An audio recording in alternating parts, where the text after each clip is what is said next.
ব্রেনের সাথে হাইটও শর্ট। এমন হঠাৎ আওয়াজে ভয় পেয়ে গেল কিশোরী। বই হাত থেকে ছেড়েই দিল চমকে। তাতেই বইগুলো এসে পড়লো মাথার ওপরে। মুখ থেকে বেরিয়ে এলো অস্পষ্ট এক ব্যথাতুর শব্দ। আউচ! সামান্য বিরক্তি নিয়ে পেছনের দিকে তাকাতে দেখে রক্তাক্ত শার্ট গায়ে দাঁড়িয়ে আছে দিগন্ত।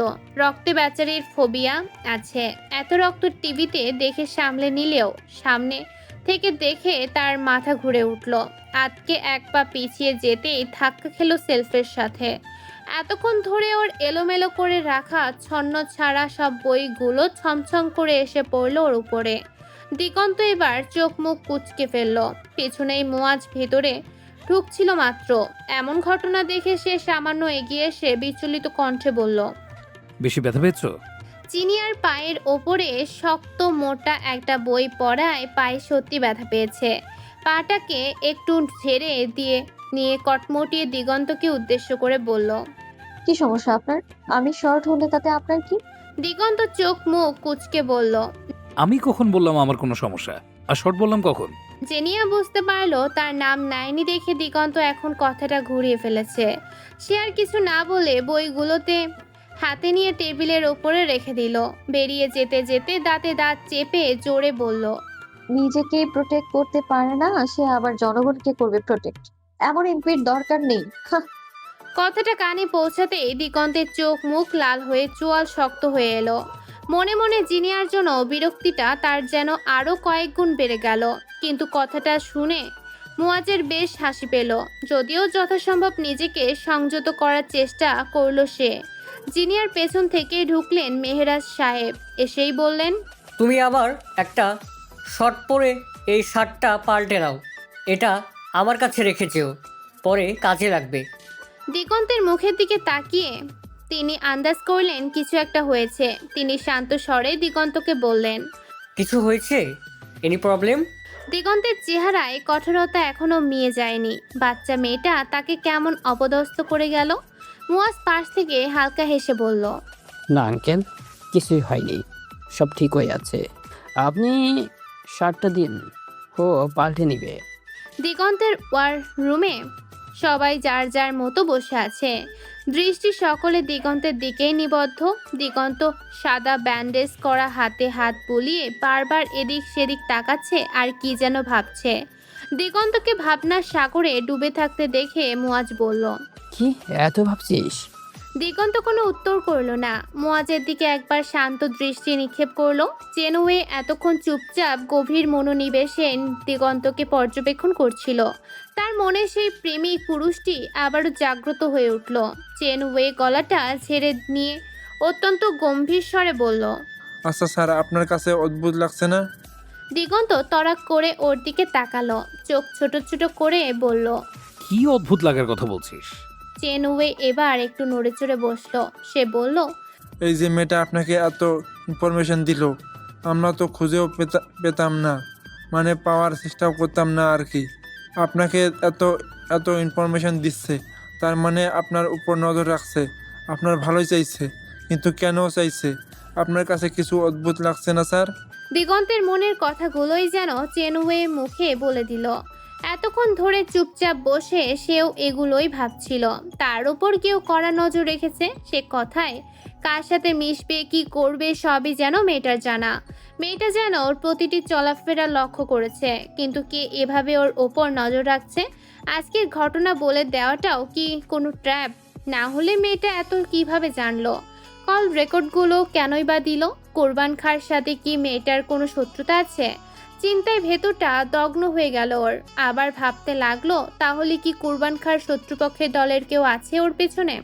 দিগন্তকে দিয়ে কোরবান খাঁকে বদনাম করতে চায়, নাকি কোরবান খাঁর পতন হতে দেখতে চায়? কতজন আছে এর পেছনে? একই রকম ভাবে ভাবছে মুয়াজও, কিন্তু কোনো কিছুরই যেন কুল কিনারা পায় না। এদিকে দিগন্ত আবারও অন্যমনস্ক হয়ে পড়ায় রোহান গলা খাকারি দিয়ে বলল, আমি কিন্তু বুঝতে পারছি, নিশ্চয়ই এটা বিপক্ষ দলের বড় কোনো চাল। আমাদের ওদের উপর আরো নজর রাখতে হবে। ইভান আত্মবিশ্বাসী স্বরে বলে উঠল, আমাদের হাতে যেগুলো আছে তাতে করে ওরা যাই করুক লাভ হবে না। আমরা সেগুলো একবার ফাঁস করে দিলেই সব শেষ। কথাটা শুনে দিগন্ত এবার ওর দিকে ফিরে তাকালো। পরপর চেন ওয়ে বিরক্তির উচ্চারণ করে বলল, ধুর, তোমাদের যত বাজে কথা। আমি বললাম দেখো, এই মেয়েটা স্যারকে ভালোবাসে, স্যারের উপরে ক্রাশ খেয়ে বসে আছে, তাই তো স্যারের জন্য এত দরদ। বিপক্ষ দলে হলে কি এত ইনফরমেশন দিত নাকি? আজকে যা ঘটেছে তাতে করে ওদেরই লস। দিগন্তের হাত তো অলরেডি ব্যথাই করছিল, তার সাথে এদের বাঘ বিতণ্ডা দেখে মাথাটাও যেন ধরে গেল। মোয়াজ করার চোখে তাদের দিকে তাকাতেই তারা তিনজনেই চুপসে গেল। দিগন্তের ফোনটা বেজে উঠল। আবারও সেই অচেনা গন্তব্য থেকে আরেকটা কল, নিশির ডাক। ফোন থেকে চোখ সরিয়ে একবার সবার দিকে তাকালো দিগন্ত। ফোনটাকে আজ কোনো রকম সংকোচ ছাড়াই রিসিভ করে ফেললো। লাউড স্পিকার অন করে উরুর উপর রাখলো। ওপাশ থেকে ভেসে এলো রিন রিনে মেয়েলি কণ্ঠস্বর। জ্বর উঠেছে? দিগন্তের কেন যেন কণ্ঠটা শুনে মায়া হলো, নাকি গলে গেল। মনটা তার নরম হয়ে গেল যেন এই শীতল কণ্ঠস্বরে। সে বলল, সেটা জেনে তোমার কি কাজ? মেয়েটি একটু চিন্তিত স্বরে বলল, ঘুমাতেই পারছি না জানেন, খুব টেনশন হচ্ছে। কাটাছেঁড়া হলে খুব জ্বর হয় আমি জানি, অনেক ব্যথা হয়। আপনার তো বেশ অনেকটা কেটে গেল, ব্যথা করছে নিশ্চয়ই। ভালো করে ড্রেসিং করেছিলেন? ডক্টর দেখিয়েছিলেন? মেডিসিন নিয়েছেন? মেয়েটি এত প্রশ্নে সামান্য বিচলিত হয়ে গেল। দিগন্ত ভাবলো মেয়েটা এত কেন প্রশ্ন করছে। কণ্ঠে নিখাত মায়া আর চিন্তায় যেন ফুটে উঠেছে। মেয়েটা কি অভিনয় করছে নাকি সত্যি চিন্তিত? কিন্তু কেন? দিগন্ত কাঠখোট্টা উত্তর দেয়, এত কিছু তো তোমার জানতে হবে না। সঠিক পরিচয় না দিলে আমাকে আর কল করবে না। তোমাকে কিন্তু খুঁজে বের করতে চাইলে এখনই পারি, কিন্তু ছেড়ে দিতে চাইছি। সরে যাও, আমার সাথে লাগতে এসো না। আমাকে তুমি চেনো না, ধরে ফেললেই খেল খতম। এবার খিলখিলিয়ে হেসে উঠল কিশোরী। সে হাসির শব্দ কেন যেন খুব মনোমুগ্ধকর মনে হলো দিগন্তের কাছে। হাসি থামিয়ে ওপাশ থেকে মেয়েটা বলল, আপনাকে আমি চিনি না, আপনাকে আমি বেশ ভালো করেই চিনি। যদি আপনি আমায় ধরতে পারেন এতক্ষণে তো ঠিকই ধরে ফেলতেন। আপনি আমাকে ধরতে পারবেন না। ওভার কনফিডেন্ট হওয়া কিন্তু ভালো না, পরে বুঝবে কত ধানে কত চাল। কিশোরী আবারও মায়াবী কণ্ঠে বলে, ধরতে পারলে ধরেন। আপনি আমাকে ধরতে পারলে খুশি হব আমি। যদি জানি ধরতে পারবেন না, দেখুন, একটা মেয়ে যে এত গভীর পর্যন্ত গিয়েছে, কোনো পদক্ষেপ ভুল হলে সে ধরা খাবে সেটা সে জানে না। আজব। যেদিন আপনি আমাকে ধরতে পারবেন বুঝে নেবেন আমি ইচ্ছে করে ধরা দিলাম। দিগন্তের চোয়াল শক্ত হয়ে আসতে চাইলো, কিন্তু মন যেন গলে গিয়েছে। মেয়েটির কথাগুলো যেন ভালো লাগছে তার কাছে। ওপাশ থেকে আবারও ভেসে আসে, মেডিসিন নিয়ে নেবেন, ঘাট তাড়াবো কম করবেন, বুঝলেন? Fictional man. নৈতিকতার এই দেশে অনৈতিক কাজগুলোই যেন বেশি আড়ম্বরে ঘটে। শহরের এক প্রান্তে বিশাল এক পরিত্যক্ত বাড়ি। বাহির থেকে দেখলে মনে হয় কোনো এক ভুতুরে রাজ্য, কিন্তু এই জরাজীর্ণ দেয়ালের ভেতরেই চলে জমজমাট জুয়ার আসর, মদ্যপান আর নর্তকীবাজি। কি নেই এখানে? নেশার যাবতীয় সরঞ্জাম এখানে হাতের নাগালে। বাইরে থেকে কেউ টেরও পাবে না যে ভেতরে এমন রমরমা ব্যবসা চলছে। ভেতরের এক অন্ধকার ঘরে গোল টেবিলের সামনে বসে গ্রোগ্রাসে মদ গিলছে শাওন। তার সামনে বসে আছে 2-3 জন সঙ্গপাঙ্গ। বড় নেতাদের যেমন পাতি নেতা থাকে, তেমনি পাতি নেতাদেরও কিছু চ্যাংড়া চামচা থাকে। এরা হলো শাওনের সেই চ্যাংড়া বাহিনী। ফ্রিতে একটু নেশা পানি আর শাওনের দাপটে এলাকায় বুক ফুলিয়ে চলতে পারে বলেই এরা শাওনের জন্য জীবন দিতেও রাজি। শাওনের মাথার ওপর স্বয়ং কুরবান খাঁর হাত। তার সান্নিধ্যে থাকাটাই এদের কাছে অনেক বড় ব্যাপার। শাওনের একের পর এক গ্লাস খালি করা দেখে তার চেলারা বুঝে ফেললো আজ ওস্তাদের মন মেজাজ সুবিধার নয়। তাদের মধ্য থেকে একজন সাহস করে বলে উঠল, কি হয়েছে ভাই, মন মেজাজ ভালো না? শাওন হাতের গ্লাসটা সশব্দে টেবিলে রাখে, তারপর রক্তবর্ণ চোখে সামনে তাকিয়ে বলল, ওই দিগন্তর বাচ্চায় একটা বড় অশান্তি হইয়া দাঁড়াইছে। পাশ থেকে আরেকটা ছেলে ফোন কাটলো। কেন ভাই, ওই দিগন্ত আবার কি করলো? শাওন এবার খেপে গিয়ে বলল, কি করে নাই, ওইটাই জিগা। জবের থেকে আইসে আমার সব কাছে পাগড়া দিতেছে।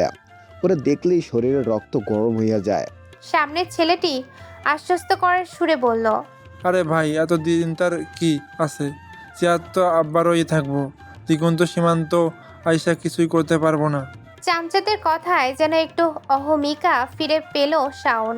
তাচ্ছিলের স্বরে বলল, এটা তো জানি শেয়ার তো আব্বারই থাকবো, কিন্তু বাড়াবাড়ি আমার একদম পছন্দ না। এইখানে কেউ দাঁড়ানোর সাহসই করে নাই এতদিন। আর অহন সে ঘুইরা ঘুইরা কেমন ভাষণ দিতেছে। যেই জায়গায় আব্বায় দাঁড়ায় সেই জায়গায় অহন ওরে দেখা লাগতেছে। এগুলো কি সহ্য হয় ক? সামনের ছেলেটি মাথা নেড়ে সায় দিল। ঠিক কইছেন ভাই, মোটেও ভালো লাগে না। শাওন গ্লাসে আবার মদ ঢালতে ঢালতে বলতে লাগলো। আব্বাই জানি কেমন করতেছে, ওরে কি ডরাই নাকি? আমি কইলাম একটা ধোলাই দেই, আব্বাই আমারে না কইরা দিল। তার ওপর গতকালকে লাগলো আরেক ঝামেলা। আব্বা অহন আমারে এগুলার থেকে দূরে থাকতে কইছে। এমনি কইরা যদি আমি পিছু হটি তাহলে আমার মান সম্মান কই থাকবো? চামচাটি এবার বেশ গম্ভীর মুখে চিন্তিত স্বরে বলল। এমনি হইলে তো এলাকায় আপনার আসলে রাজত্ব নষ্ট হইয়া যাইব ভাই। শাওন বড় এক চুমুক মেরে আবেগতাড়িত স্বরে বলল। সেটাই তো বুঝতেছি, কিন্তু একটা তো করতে হবে। আমার পরের টার্গেট হইছে ওই মেহেরাজের বাগে আনা। আর মেহেরাজরে হাত করতে হলে তার মাইয়ারে লাগবো। আব্বা সরাসরি আমারে না কইলেও আমি বুঝতে পারছি মেহেরাজরে টাইট দিতে হইলে ওর মাইয়াডারে তুইলা ধরা দরকার। সামনের মোটাসোটা ছেলেটি বলল। ওই মাইয়ারে আপনি চিনেন ভাই? শাওনের মুখে এবার এক স্ক্রুর বাঁকা হাসি ফুটে উঠল। সে বলল। চিনবো না কেন? কয়েকদিন আগেই কলেজে গেলাম যে আব্বার সাথে, সেই দিনই দেখলাম মায়াডা খাসা আছে, টসটসা গায়ের রং, একেবারে নতুন গন্ধ, শরীর জুড়ায়। কি জিনিস রে! শাওনের এই লোলুপ কথা শুনে ওর সাঙ্গপাঙ্গরা পৈশাচিক উল্লাসে ফেটে পড়ল। রুমের গুমোট বাতাসে মদের গন্ধ আর ওদের কুৎসিত হাসি মিলেমিশে একাকার হয়ে গেল। শাওনের চোখে তখন লালসার প্রতিহিংসার এক বিষাক্ত মিশ্রণ। সে গ্লাসের বাকি মদটুকু এক চুমুকে শেষ করে শব্দ করে টেবিলের উপর রাখলো। সামনের দিকে ঝুঁকে দাঁত বের করে শাওন আবার বলল। একবার অন্তত স্বাদ নেবার মন চায়। ইস রে, এর পরে কত শরীর শুকলাম, কারো গায়ের গন্ধে আর নেশা লাগে না রে। এই গন্ধটাই খাইতে মন চায়। ওই দিন মাত্র কয়েক মুহূর্ত দাঁড়াইছিল সামনে, গন্ধটা যেন নেশা লাগাইয়া দিতেছিল। একবার তো মধু খাওয়াই লাগবো, এই গন্ধ না খাইলে আমার পেট পুরব না। সাঙ্গপাঙ্গদের মধ্যে সবচেয়ে গান্ড যে ছেলেটা, সে ফিসফিস করে জিজ্ঞেস করলো। কি করবেন ভাই তাইলে? ভাই তারিখ তুইলা আনবেন? শাওন মাথা নেড়ে বাধা দিল। না না, এখনই তুইলা আনা যাইব না, আব্বাই বেশি রাগ করব। পাশ থেকে আরেকজন বলল। তাইলে কি করবেন ভাই? মাইয়াডারে কি দুই একটা ধমক দিমু? মানে সরাসরি হুমকি ধুমকি? কথাটা শুনেই শাওনের মাথায় যেন নতুন কোনো বুদ্ধি খেলে গেল। তার চোখগুলো চকচক করে উঠল। শাওনের পৈশাচিক হাসিতে যেন সারা ঘরে এক অশুভ বার্তা ছড়িয়ে পড়ল। কুটিল বুদ্ধির খেলায় মেতে উঠল পুরো আস্তানা। পরবর্তী পরিকল্পনা যেন সাজানো হয়ে গেছে, এখন শুধু তা প্রয়োগ করার অপেক্ষা। রাত এখন মধ্যপ্রহর ছুঁই ছুঁই। দিগন্ত তার মিড নাইট ব্ল্যাক গাড়িটা নিয়ে এইমাত্র বাড়ি ফিরল। গেট পর্যন্ত মোয়াজি ওকে পৌঁছে দিয়ে গেছে। মেইন গেট ডিঙিয়ে ড্রয়িং রুমে প্রবেশ করতেই দিগন্তর চোখে পড়ল সোফার উপর আধবোজা চোখে বসে আছেন ওর মা দিশারা বেগম। এই গভীর রাতে মাকে ওভাবে বসে থাকতে দেখে দিগন্ত কিছুটা অবাক হলো। কিছুক্ষণ নীরবে মায়ের মুখের দিকে তাকিয়ে রইল সে। ঠোঁটের কোণে ফুটে উঠল এক চিলতে প্রশান্তির হাসি। বুঝতে বাকি নেই যে ছেলের অপেক্ষায় বসে থাকতে থাকতেই ভদ্রমহিলার চোখ লেগে এসেছিল। দিগন্ত নিঃশব্দে পা ফেলে মায়ের সামনে গিয়ে দাঁড়ালো। ছেলের উপস্থিতি টের পেয়েই দিশারা বেগম চোখ মেলে তাকালেন। পরক্ষণেই হাউমাউ করে কেঁদে উঠলেন তিনি। কান্নাজড়িত অভিমানে বললেন। এই তোর বাড়ি ফেরার সময় হলো? আজও এত দেরি করলি? এত কি করিস দিগন্ত? কথাটা বলতে বলতে দিগন্তের হাতের ব্যান্ডেজটার দিকে নজর যেতেই আটকে উঠলেন তিনি। ব্যস্ত হয়ে ছেলেকে পাশে বসার ইশারা করে বললেন, বস বস। মায়ের এমন ছটফটানি দেখে দিগন্তের মনটা ভরে গেল। মায়ের অস্থিরতায় বলে দিচ্ছে ছেলের জন্য তার মনে কতটুকু ভালোবাসা। নিজের সন্তানের আঘাত দেখে কেঁদে কেটে চেহারার কি হাল করেছেন তিনি। মায়ের সামনে দিগন্তকে এভাবে হাসতে দেখে কেন যেন দিশাহারা বেগমের ভালো লাগলো না। তিনি কপট রাগ দেখিয়ে বললেন, এই বাজে ছেলে, ওভাবে হাসছিস কেন? গা তো জ্বরে পুড়ে যাচ্ছে। মেডিসিন নিসনি? দিগন্ত এবার একটু শব্দ করেই হাসলো, বলল, কি হয়েছে আম্মা? এইটুকুই তো ব্যথা পাইছি, এতেই কানতেছো? দিশারা বেগম এবার দিগন্তের অন্য বাহুতে হালকা চাপড় মেরে বললেন, এটুকু ব্যথা? তাইলে চল আর একটু বাড়াই দি। চল কিচেনে, আমার সাথে চল। দিগন্ত দুষ্টুমি করে দুদিকে মাথা ঝাঁকিয়ে বলল। না না, শত্রু তো অল্প কাটছে, তুমি আমারে মেরেই দিবা, যাবো না। কথাটা শুনে দিশারা বেগমের রাগ যেন ঘি ঢালার আগুনের মতো দাউ দাউ করে উঠল।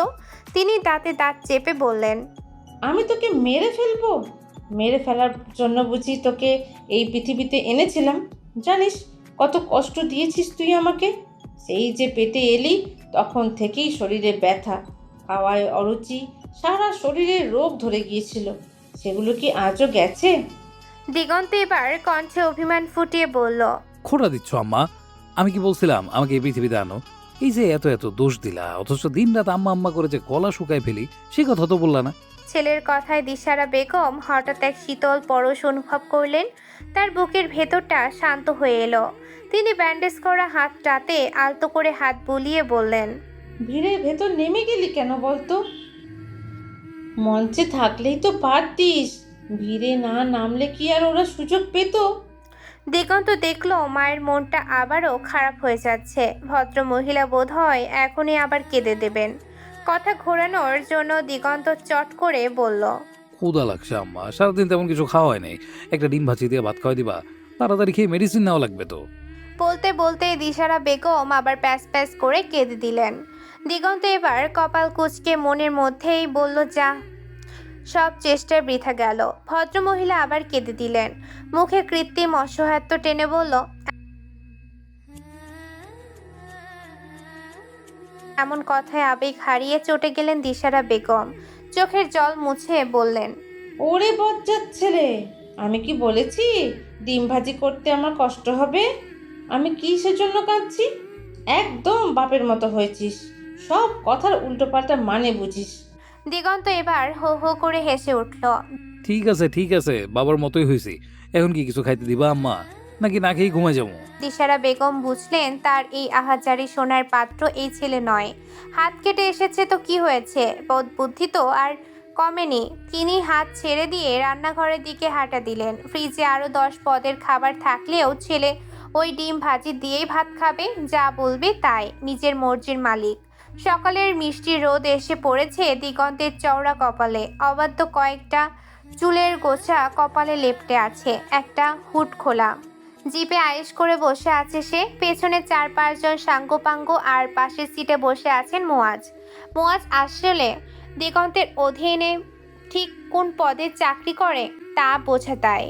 এক এক সময় সে এক এক ভূমিকায় অবতীর্ণ হয়, তবে তার লক্ষ্য একটাই, সর্বক্ষণ ছায়ার মতো দিগন্তের সাথে লেপ্টে থাকা। আজকে সূচিটা একটু ভিন্ন। কোনো জনসভা নেই কোনো রাজনৈতিক মঞ্চে দাঁড়িয়ে জ্বালাময়ী ভাষণ দেওয়ার তারা। জিপ গাড়িটা ধুলো উড়িয়ে এগিয়ে চলেছে শহরের উপকণ্ঠে তাদের ব্যক্তিগত ক্লাবের দিকে। এই ক্লাবটা কেবল বিনোদনের জায়গা নয়, বরং তাদের সংঘীয় আস্তানা, যেখানে গুরুত্বপূর্ণ সব নীল নকশা তৈরি হয়। বাতাসের ঝাপটা সরাসরি লাগছে দিগন্তের মুখে। সে চোখে রোদ চশমাটা এটা দিয়ে সেটে হেলান দিয়ে বসলো। মুয়াজ গম্ভীর স্বরে বলে উঠল, ক্লাবে সবাই পৌঁছে গেছে, আজ আজাদও আসতে পারে। দিগন্ত উত্তর দিল না, শুধু হাতটা সামান্য নাড়ল। ব্যান্ডেজের ব্যথাটা রোদের তাপে একটু শিরশির করছে। সে ভাবছে কুরবান খার পরবর্তী চাল নিয়ে। ক্লাবে যাওয়া মানেই হলো নিজেদের শক্তি প্রদর্শন আর পরবর্তী লড়াইয়ের প্রস্তুতি। তাদের এই সংঘীয় ক্লাবটি মূলত তাদের অনুসারীদের প্রধান মিলনস্থল।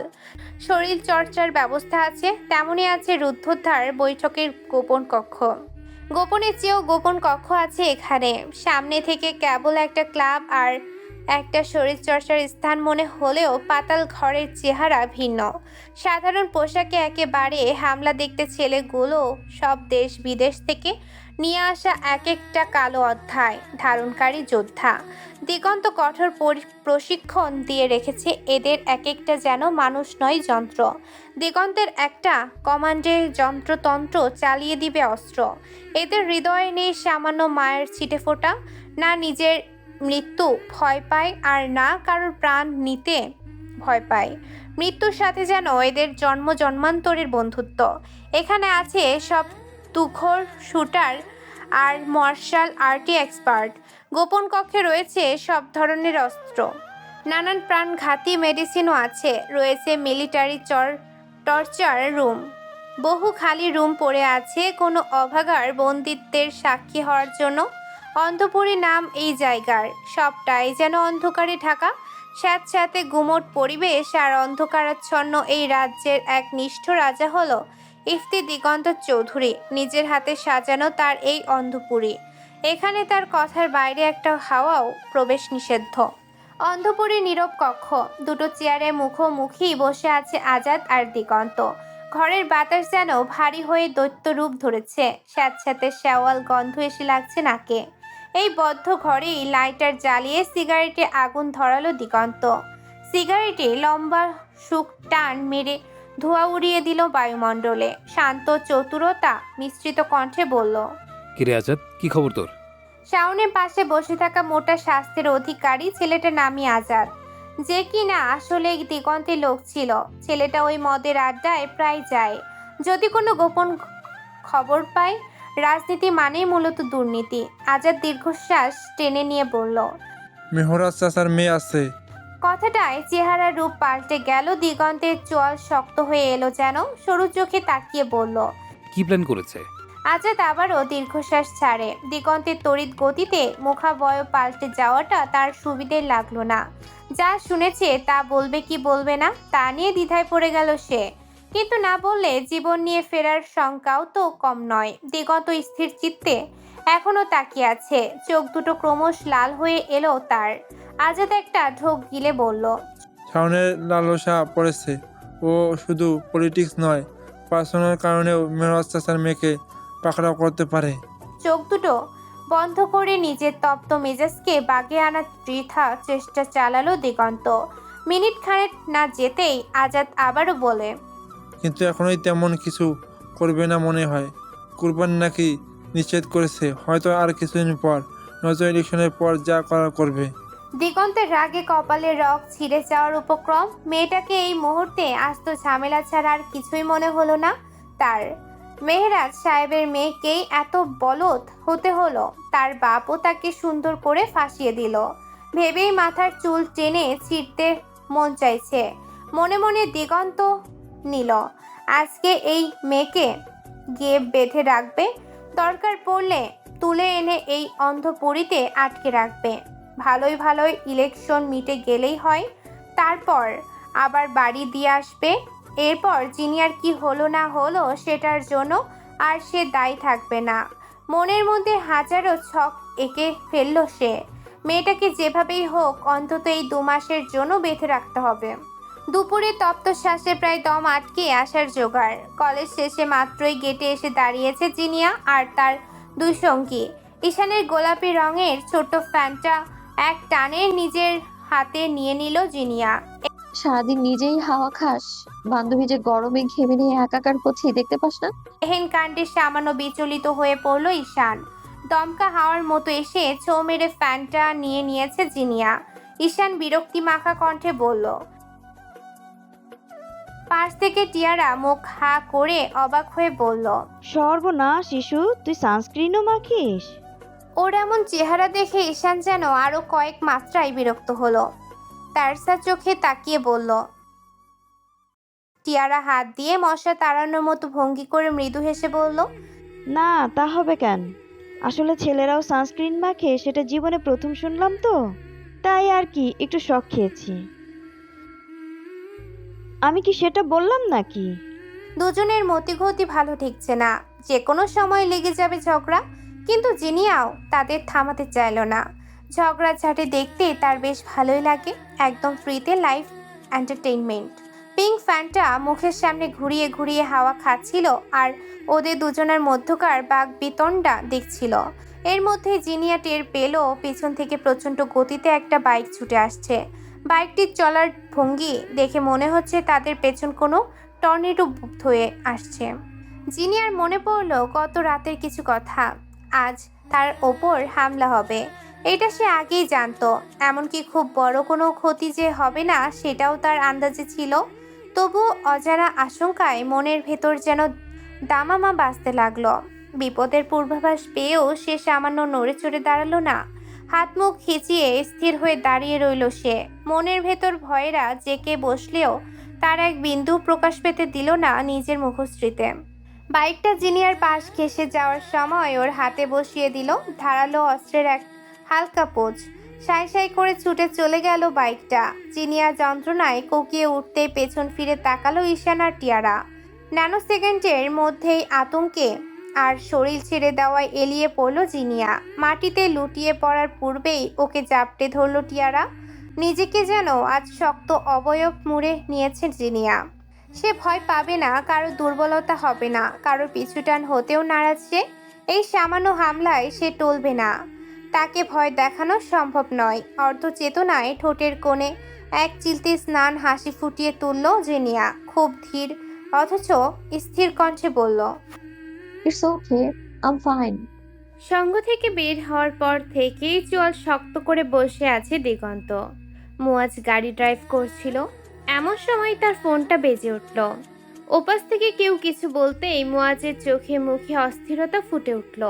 সে শুধু বলল ওকে। এবং ফোনটা কেটে দিল। দিগন্ত এখনো নির্বিকার। সে আগের মতোই বুকে হাত ভাঁজ করে শক্ত চোয়ালের সামনের দিকে তাকিয়ে আছে। দৃষ্টি বলছে সে কোনো গভীর ভাবনায় মগ্ন। মুয়াজ নিজের উপস্থিতি জানান দিতে সামান্য গলা খাকারি দিল। দিগন্ত এবার ফিরে তাকালো। মুয়াজ বুঝতে পারল সে দিগন্তের মনোযোগ আকর্ষণ করতে পেরেছে। অত্যন্ত নিচু গলায় সে বলল, জিনিয়ার উপর আক্রমণ হয়েছে, হাত কেটে নাকি ব্যান্ডেজ লাগিয়ে বসে আছে। মুয়াজের কথা শেষ হতেই দিগন্তর চোখে মুখে এক পৈশাচিক আনন্দের ছায়া খেলে গেল।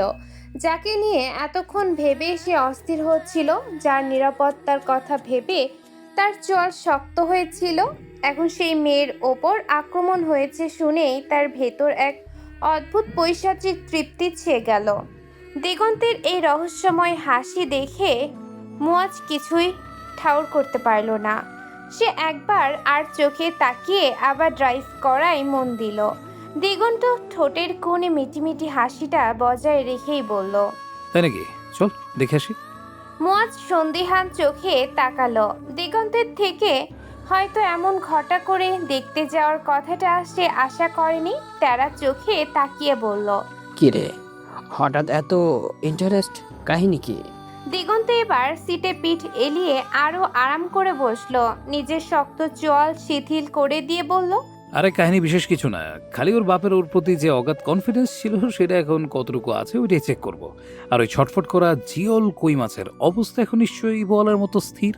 একদিন অন্তত ছটফটানি কম করলে কেমন লাগে সেটা দেখা হয়ে যাবে। চল যে, দারুণ ব্যাপার স্যাপার। মুয়াজ হতাশ নিঃশ্বাস ছাড়ে।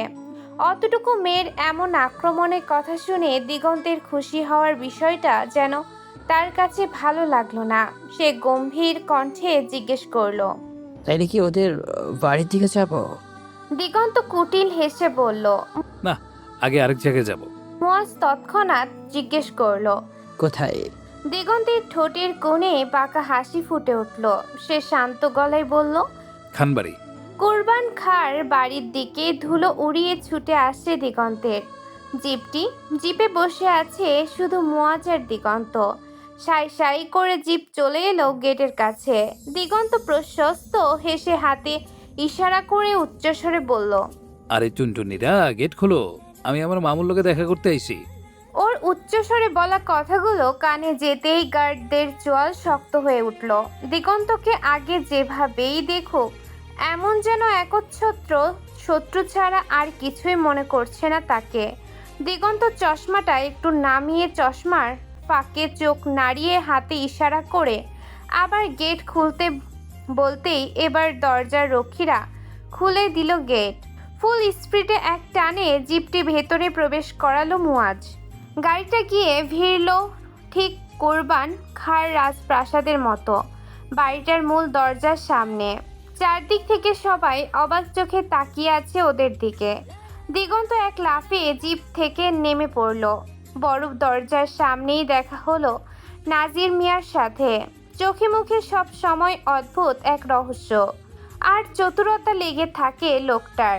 দিগন্ত তাকে দেখেও না দেখার ভান করে এক কদম এগিয়ে গিয়েছিল, পরক্ষণেই আবার কি মনে করে যেন এক কদম পিছিয়ে এলো, সামনে মাথা কুকিয়ে বলল, আসসালামু আলাইকুম নাজির চাচা।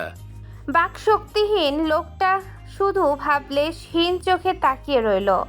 যার কণ্ঠ নেই সে আর জবাব দেবে কিভাবে। দিগন্ত বাঁকা হেসে বলল, মনের মধ্যে এই জবাবটা দিয়ে দিন কিন্তু চাচা, সালামের জবাব দেওয়া ওয়াজিব। কথাটা বলে সে গটগট করে ঘরের ভেতরের দিকে এগিয়ে গেল। পিছনে থাকা মুয়াজ কেবল এক নজর নাজির মিয়াকে দেখে নিয়ে দিগন্তের ছায়ার মতো ভেতরে ঢুকে পড়ল। কুরবান খা নিজের নির্দিষ্ট আসনেই বসেছিলেন।